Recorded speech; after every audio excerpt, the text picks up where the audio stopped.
আপনি কি জানেন, একদিন রাস্তায় এক আন্টিকে জিজ্ঞাসা করলাম কয়টা বাজে। আন্টি বলল বলবো না। আমি বললাম কেন?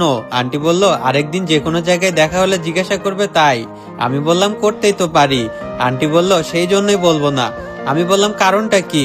আন্টি বলল এই ধরো, এইভাবে কথা বলতে বলতে আমরা পরিচিত হব, হঠাৎ আমার বাসার সামনে দিয়ে যাবে, চোখের সামনে পড়লে বাসায় আসতে বলবো ভাতিজার খাতিরে, বাসায় এনে বসতে দিব, তারপর চা এনে দিব।